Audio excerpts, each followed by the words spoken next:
For decades, the name Robert Hadden was synonymous with the absolute pinnacle of American medical excellence.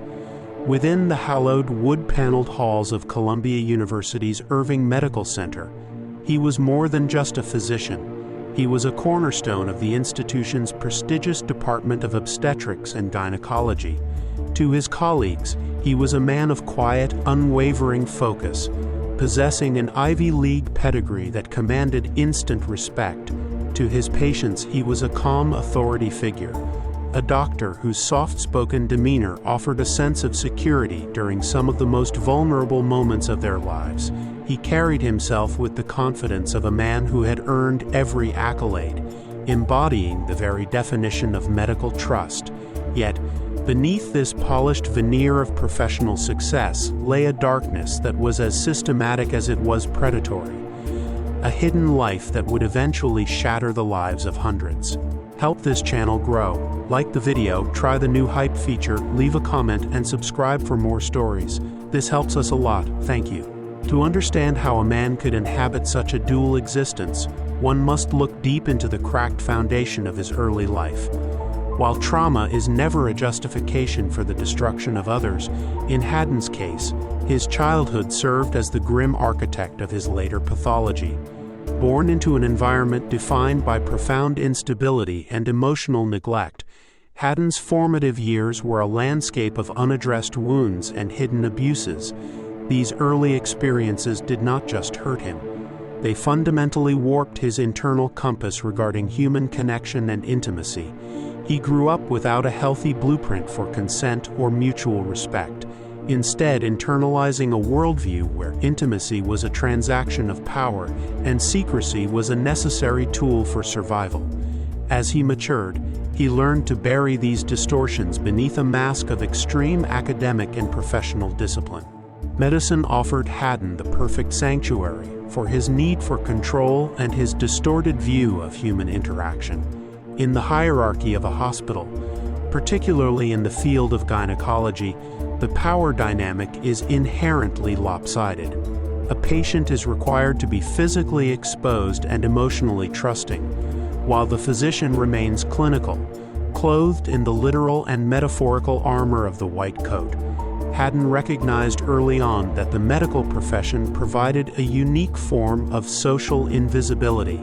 If he could master the technical language of the field, he could justify almost any action as a clinical necessity.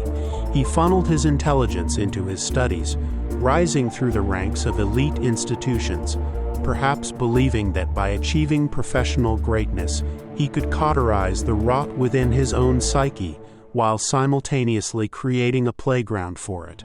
By the early 1990s, Hadden had solidified his position at Columbia, building a massive and loyal patient base. He was a high-volume doctor, often seeing 40 or more patients in a single day, a pace that was as strategic as it was profitable. This factory style of medicine served as a crucial buffer against scrutiny.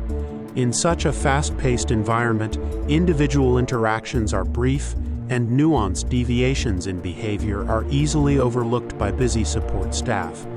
Hadden became a master of what psychologists call clinical grooming. He did not start with overt violence, but rather by subtly blurring the lines of the physician-patient relationship.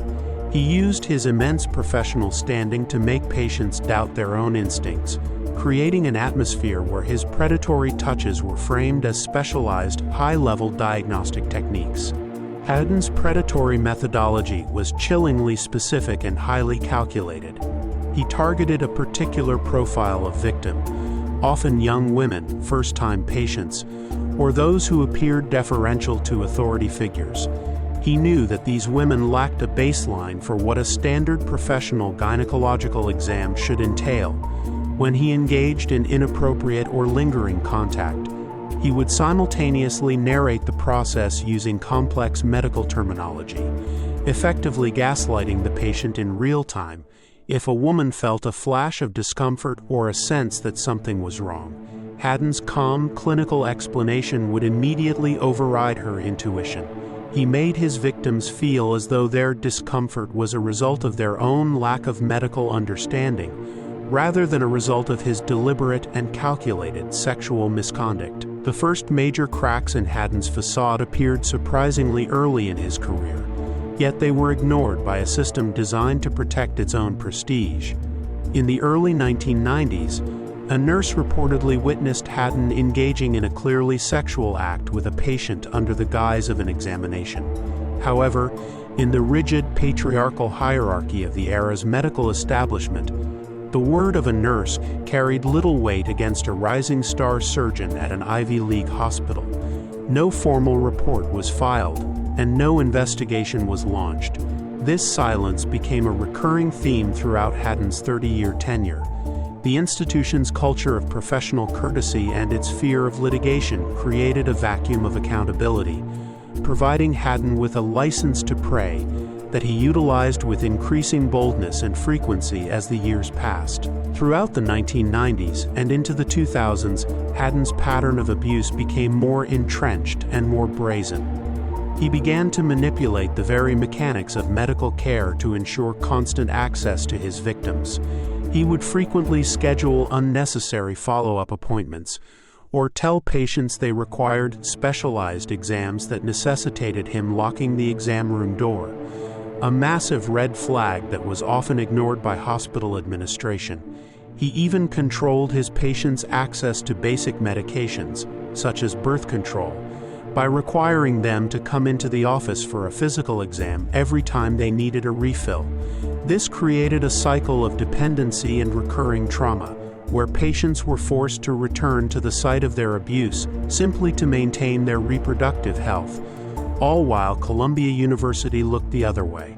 The institutional failure at Columbia was not merely a matter of missing a few signs.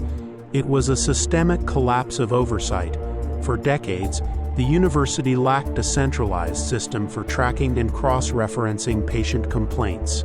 When a woman did find the courage to report Hadden's behavior to a patient advocate or a receptionist, the complaint was treated as an isolated incident.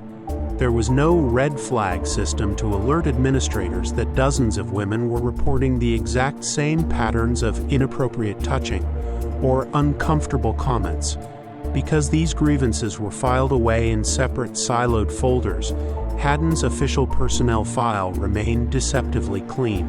This administrative negligence allowed Hadden to present himself to the world as a doctor with an unblemished record, while in reality, a mountain of evidence was being suppressed.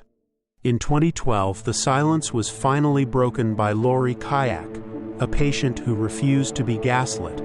After a particularly horrific encounter in Hadden's office, she bypassed the hospital's internal channels and went directly to the New York Police Department.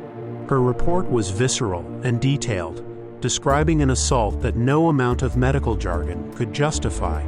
This led to Hadden's first arrest, but even then, the system attempted to mitigate the damage.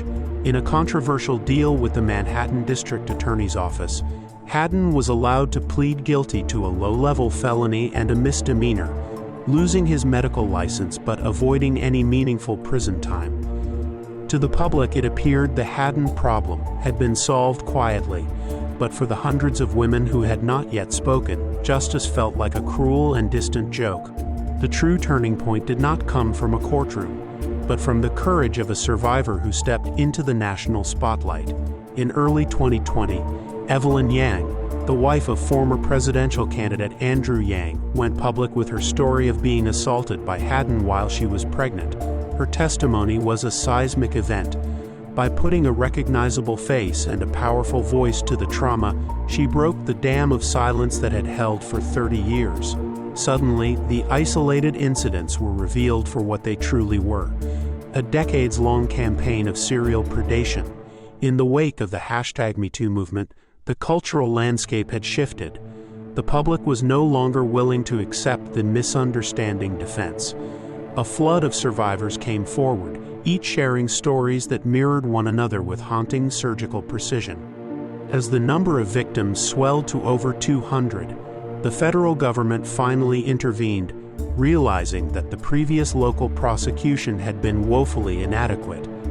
federal prosecutors brought charges against Hadden for enticing and inducing individuals to travel across state lines to engage in illegal sexual activity, a legal maneuver that allowed them to prosecute crimes that spanned decades. The subsequent trial in 2023 was a grueling confrontation between a predator and the women he had spent a lifetime silencing. Dozens of survivors sat in the courtroom, staring at the man who had once held their health and trust in his hands. The testimony was devastating, painting a picture of a man who used his medical degree as a weapon to systematically violate the bodily autonomy of his patients. The jury's verdict was swift and decisive, guilty on all counts. In July 2023, Robert Hadden was sentenced to 20 years in federal prison, a sentence that, given his age, was effectively a life term. The judge's remarks were scathing, acknowledging that Hadden had used his extraordinary talent and prestige to facilitate extraordinary evil. But the criminal conviction was only one part of the reckoning. The civil fallout was equally massive, as Columbia University and its affiliated hospitals were forced to reckon with their role in enabling Hadden's crimes. The institution eventually agreed to settlements totaling approximately $230 million, one of the largest payouts in medical history. Yet, as many survivors pointed out, no amount of money could truly compensate for the decades of psychological scarring and the loss of faith in the medical system. The legacy of the Robert Hadden case serves as a permanent, grim radiograph of institutional betrayal. It is a cautionary tale about the dangers of unchecked authority and the toxic nature of prestige-based immunity. It forced the medical community to implement sweeping reforms, including the mandatory use of chaperones during sensitive examinations and the creation of transparent, centralized reporting systems that prioritize patient safety over institutional reputation. However, the case also highlights the staggering resilience of the human spirit. The downfall of Robert Hadden was not achieved by the system working as intended. It was achieved by the relentless collective bravery of women who refused to stay quiet, even when the most powerful institutions in the world were trying to silence them.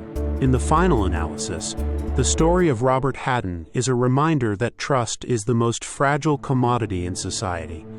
When a doctor puts on a white coat, they are handed a level of power that must be matched by an equal level of accountability. Hadden's life is a testament to what happens when that accountability vanishes. While he now sits in a prison cell, the ripples of his actions continue to affect the lives of hundreds of families. The healing process for his victims is ongoing, but their victory in the courtroom stands as a beacon of hope. It proves that even the most well-protected predators can be brought to justice when the truth is spoken loudly enough to drown out the silence of the institutions that protected them for so long. The story ends not with Hadden's incarceration, but with a call to vigilance for every patient and every medical professional. It is a demand that we look past the titles, the Ivy League degrees, and the prestigious affiliations to see the human being underneath. It is a reminder that we must trust our instincts, even when they conflict with a calm authority. Robert Hadden's career was built on the manipulation of trust, but his downfall was built on the restoration of truth. As the medical field continues to evolve in the wake of this scandal, the voices of his survivors remain the most important part of his legacy. A permanent shield intended to ensure that no other predator can ever hide behind a white coat again. The story of Robert Hadden is more than just a chronicle of a predator hiding behind a white coat. It is the story of over 300 women whose safety was shattered at their most vulnerable moments. These survivors lived in the shadows for years, silenced by the weight of institutional protection. But in the end, their courage proved louder than the silence. Their fight for justice serves as a haunting reminder that power should never be a shield for depravity.